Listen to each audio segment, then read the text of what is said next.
नमस्कार दोस्तों, आज हम अधिक मास का 11वां अध्याय सुनेंगे।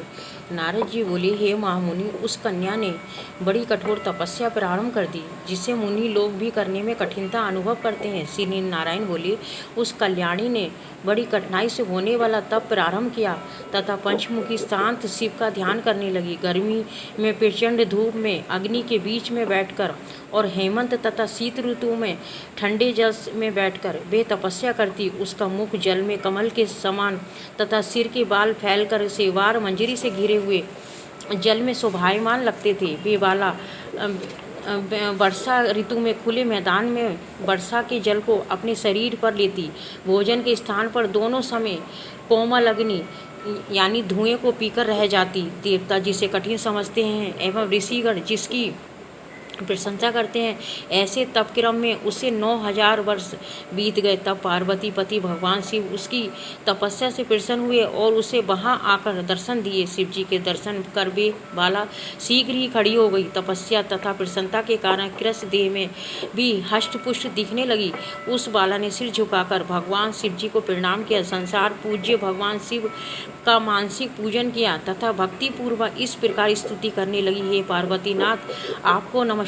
हे प्रभु, जो आपकी शरण में आश्रय लेता है वे घोर संसार समुद्र में डूबा हुआ भी तथा प्रत्येक अंग से तापित एवं पीड़ित भी हो और काल रूपी सर्प की भयानक दृष्टाओं के द्वारा पीड़ित भी हो, तब भी वे शरीर से के दुखों से छूट जाता है।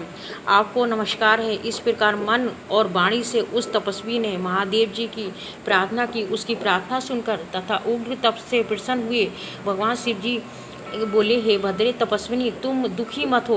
जो भी तुम्हारी मनोकामना हो वे हमसे मांग लो। मैं तुमसे प्रसन्न हूँ। हे राजन, इसको सुनकर वे कुंवारी आनंद में डूब गई और सदाशिव से बोली, हे दीनानाथ, आप अगर प्रसन्न हैं तो मुझे पति दें, मुझे पति मिले, मुझे पति दीजिए, मुझे पति की कामना है, पति दीजिए। तब उस बाला से शिवजी बोले, हे मुनि कन्ये, तुमने मेरे सामने अपने मुख से 5 बार पति शब्द कहा है, इसलिए तेरे 5 पति होंगे और वे सूरवीर, धर्मों के ज्ञाता, साधु एवं सन्यासियों के समान रहने वाले, सत्यवादी, पराक्रमी, यज्ञकर्ता, गुणों के कारण प्रसिद्ध, इंद्रियों को बस में रखने वाले राजा होंगे। श्री कृष्ण बोले, श्री शिवजी का यह अप्रिय वचन सुनकर वे बाला झुककर कातर में स्वर में बोली, हे सदाशिव गिरजाकांत, संसार में इस प्रकार मेरा उपहास ना कराइए, हंसी मत कराइए, क्योंकि प्रत्येक स्त्री का एक ही पति होता है। 5 पतियों वाली स्त्री कहीं देखी है, ना ही सुनी है। हे कृपा निधान, आपके सामने इस प्रकार कहना योग्य तो नहीं है, इससे क्षमा चाहती हूँ। हे प्रभु, मैं आपकी शरण में हूँ।